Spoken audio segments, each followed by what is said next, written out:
Jom lepak. Makan durian apa? Kena durian ni. Tengok durian pun tak apa. Rasa nak makan durian, Man? Kau tak rasa nak makan durian? Kau rasa bila? Kau rasa kau nak sekarang? Benda lain. Benda lah. Okey, kalau macam tu cendol lah. Cendol durian. Durian lah.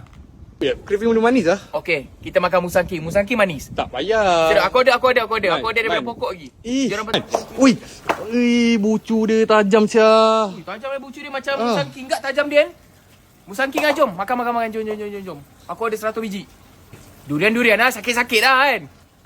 Apa? Cendol, durian, musang king ke? Jom, let's go. Apa hidden keyword dia ni? Kau search apa daripada tadi ni? Aku tengah join kontes search bar TNG Wallet. Kena cari hidden keyword dia. Lepas tu baru boleh unlock kontes page dia. Macam leceh je. Tapi Man, hadiah dia 100 kilo musang king, Man. 100 kilo musang king?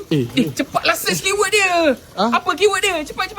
Manalah kau tahu apa keyword dia? Tak tahulah, maybe berkenaan durian ke musang king ke apa. Cepat. Apa benda?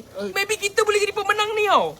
Man, selain daripada 100 kilo musang king tu, Man, ada hadiah lain juga. Peduli lah, janji kita kena menang kat musang king ni.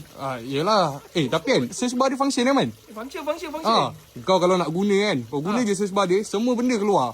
Lagi jimat masa yang mudah. Okay. Apa keyword dia sekarang ni? Cepatlah bagi aku pun tak tahu. Man, dah apa hal pula kepala durian ni, Man?